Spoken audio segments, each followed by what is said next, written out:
How are we doing? Welcome back to the channel. I hope you're well. So if you've been following my channel for a little while, you'll know that I have made a few little changes to my XR. One of them being the exhaust, because it came with a Akropovic end can, which looks nice but sounds awful. I mean, it's got no sound to it whatsoever. That is pretty much down to the Euro 5 emissions laws in the UK. So obviously I changed it to my Pro Race little stubby exhaust, which is a lot louder and sounds brilliant. But obviously if you've seen the title of this video, you'll know that I am planning to disconnect the servo on this bike, and that is why my Acro's back on.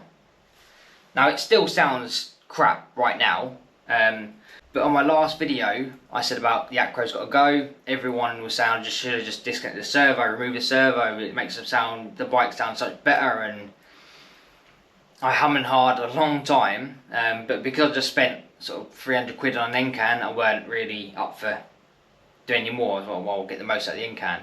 But I have read up quite a lot on people doing this whole mod, if you like, and everybody says it makes a massive difference. Now I'm going to be honest, I have tinkered, and I did remove the wires to the servo motor just to get me an idea of what it's going to sound like. 100% it makes a world of difference. The Acro then sounds like I think it should have sounded from the factory. It makes it a real deeper, louder grumble. When you blip the throttle, it comes down, it burbles and grumbles, and you know, as you want the exhaust to sound. So yeah, downside to that, removing the wires to the servo motor throws a light in the dashboard. So I learnt the hard way. I had a light cup on my dashboard, which is a pain in the arse. But I spoke to RST Paragon, and he is very, very clever when it comes to bikes. I mean, he's built bikes from scratch, and you know, he's a qualified vehicle, he's a qualified motorcycle mechanic from back in the day. So he knows what he's doing. So I thought, well, who better person to ask than him if I can actually turn it off myself. Now he told me if I just turn the bike on, let it run its cycle, turn it off, turn it back on again, let it run its cycle, do that sort of 3, 4, 5 times maybe, there's a chance it may turn the light off. Probably like you, I thought that's not the case, you have to take back to BMW and all that sort of stuff. And I did phone BMW and asked them, and they said it would cost me £25, 25 English pounds, to get the light switched off, which I didn't think was too bad if I'm honest. But I thought I'd try RST Paragon's idea first, and lo and behold, it actually worked. Literally, once you put the wires all back into the motor, as it was before I took them out, obviously, once the bike done its cycle about 3, 4 times and realised that the wires are back in and everything was back to normal, the light went out. Yeah, so my light's gone out. I have ordered a servo body, that should be here at some point today, and if all goes to plan and that arrives, I will be going down to RST Paragon's house, and I'll be getting him to give me a hand to fit the servo body and disconnect my servo. Now, I say getting him to help me. If you've been following my channel, you'll know that I am not mechanically minded. I am thick as shit when it comes to doing anything with engines. So yeah, when I say I'm going to get him to help me, it's going to be probably along the lines of RST Paragon doing the whole mechanical side of it and me just holding the camera and talking to the camera, to be honest, and being just a labourer, just handing whatever he needs, because I would much prefer him to do the important stuff and know that he ain't gonna cause any issues like I would, and then I can ride away and be happy that the job's been done properly and I'm not gonna end up killing myself somehow or another. So I'm gonna basically wait for the servo to turn up, because it should be arriving today, and hopefully next time you see me I should be with RST Paragon.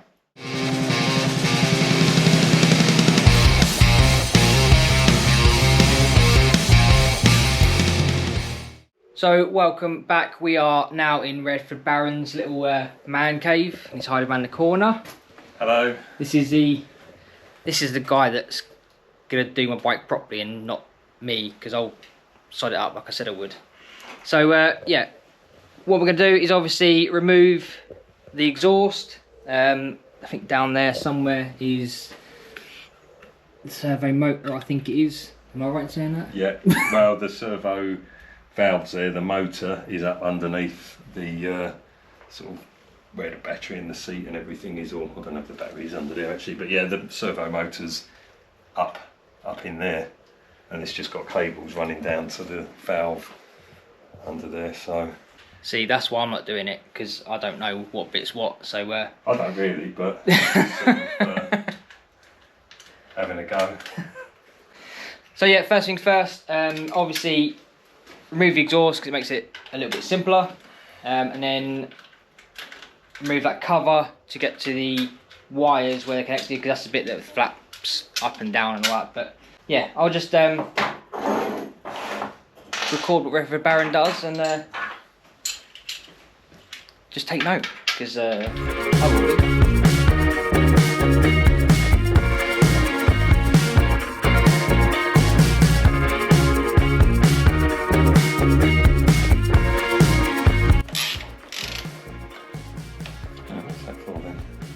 That is just my bodge job, because I lost the bolt, and that's off the Pro Race exhaust. All right. So I just put I lost because I lost the bolt. All right. Probably a good job. Yeah, I am doing this. So now the exhaust is off, you can see the flap inside the exhaust. Perhaps that, see back there. So that's the flap that causes the exhaust to go really, really quiet and sound naff. So the idea is, when this servo's on and the wires disconnected and all that, that exhaust flap will stay open and we'll have some decent noise from the Acro instead of me whinging about it all the time. So we'll carry on.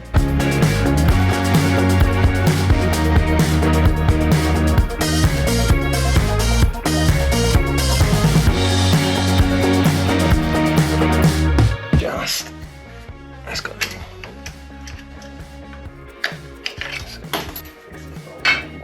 So now that is off, you can see where the wires connect. Well, they're the cables. Oh, is it? Wires, yeah, they're not wires. See, I told you I know what I'm doing. In there, but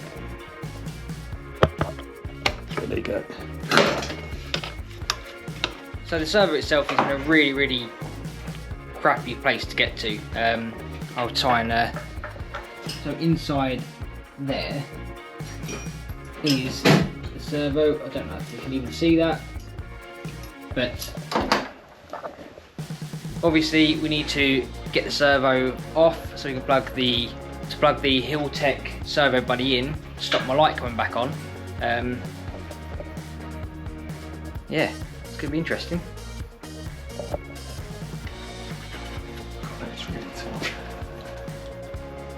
So you could probably read the manual and tell you how to do it, but it's more fun trying to work it out for yourself, really.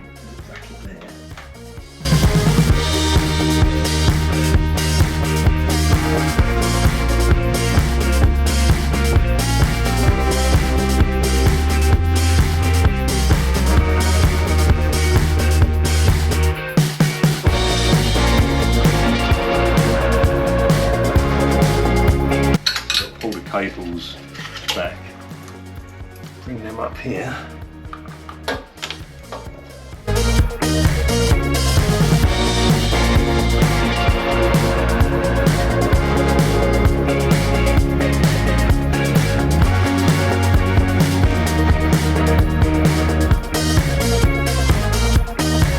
Okay, one servo motor. And that is going to change the sound completely, just from not having that in there. So that, that in there, that is the plug where you need to plug your servo buddy into. And the servo buddy, where is the servo buddy? I don't know, it's a servo buddy. We've lost it, so See it that way. professional at work, obviously. We know what we're doing. So just for a recap then, so your exhaust comes off, it's easier to move your rear set out of the way, strap it up. This is where the cables for the servo are actually connected, and this is what controls your flap. So as you can see, if I do that, By twisting that, you can see that's the flap. Just by doing that. Undo your cables, take them out. Inside here is where your servo was sitting. Obviously mine's now there. So the next job is to find where to place this. Doesn't really tell you where to put it, but we're double-sided slot tape on it, so I think if we just stick that there.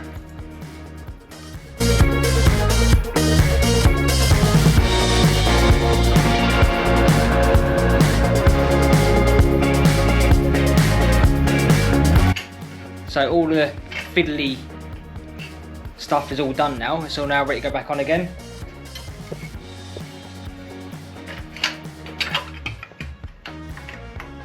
Did you do a running, one of it running before we did this? All right. No. All right. I'm putting it back together now. Schoolboy error. Sorry. Yeah, should have done it with it normal, really, but Don't matter. no. Well, I don't know. If you go back to one of my other videos that have got the this standard Acro compared to my Pro Race, and then just listen to that and then listen to this, you'll see the difference. So I put a bit of Loctite on these bolts. Yep. Here, because they probably had it on originally. See if we can see the torque seams for these. So they're in aluminium. Torque settings. Yeah, oh, I just done them up. Yeah, I'm not surprised really.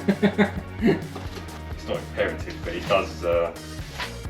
It's better to, you know, because I mean, modern bikes. Most modern bikes, nearly everything, well, pretty much everything's got a torque setting on it, and it's really because the most of the stuff you're screwing into is aluminium, and it just pulled the thread out of the frame or whatever, and then you've got to get it helicoiled, and it's just a complete faff. So it is easier to do it, you know, get a torque wrench and just torque everything.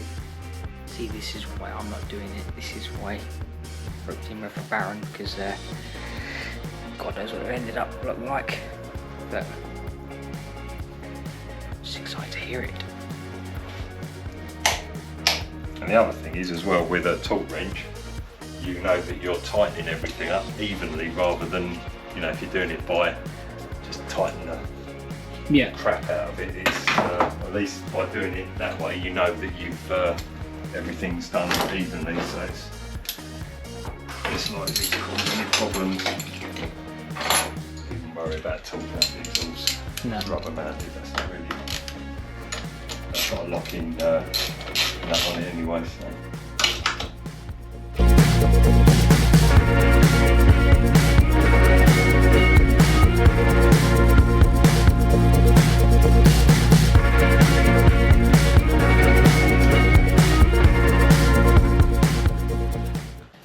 Right, job is complete. It's now a matter of getting the bike down and starting it up.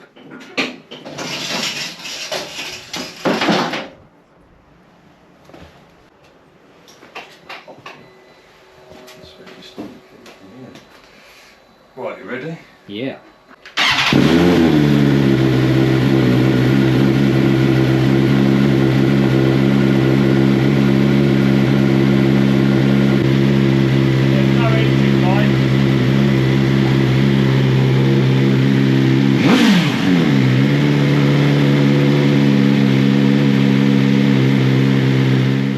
Is loads better, and that is exactly how I expected that Acro to sound. Well pleased with that. So after we removed the servo on the bike, after Redford Baron removed the servo on my bike, we did go through it right afterwards, but for some reason the GoPro didn't record that part. I don't know why, but let's not get into that anyway, shall we? If you are thinking about doing the same mod to your XR, even if you haven't got an Akropovic exhaust, I've been told even the standard exhaust with the removed servo makes a massive difference. It will save you loads of money. I mean, obviously I spent about 320 quid on a Pro Race exhaust. This one, to be precise. Don't get me wrong, this is a very good exhaust. I really, really like it. It gives it a very raspy sound, and when you hit sort of over 5,000–6,000 RPM, the flap that no longer works on my bike opens up and makes it very, very loud. Just want to say a massive thank you to RST Paragon for his time for doing this mod on my bike. I generally don't think I would be able to do it on my own. There's a few things there. Watching him, I was like, well, I wouldn't have done that. Obviously, as you've probably seen from the video. So yeah, a huge thank for him. If you haven't subscribed to his channel or even checked his videos out, I'll put a link in my description to his channel. Definitely go and check it out. His channel is brilliant. The best way for me to describe his channel is just a guy riding his bikes, saying whatever comes to his mind, and I just think they're brilliant. As well as obviously he does a lot of how-to videos as well, so they're worth checking out. Just so you're aware and there's no confusion, I have brought this video forward, so the next 2 or 3 videos you see that I have already recorded and scheduled are being pushed back a little bit, so there'll be a bit of a time difference. Obviously the Pro Race will still be on the bike for them next videos after this one. Anyway guys, I hope you like the video. I hope it's been informative for you. I hope you can follow it and you can do the same to your bike. 100% recommend it. It has made the world of difference to my bike. I absolutely love it now. But once again, thank you very much, and I shall see you on the next video. See you later.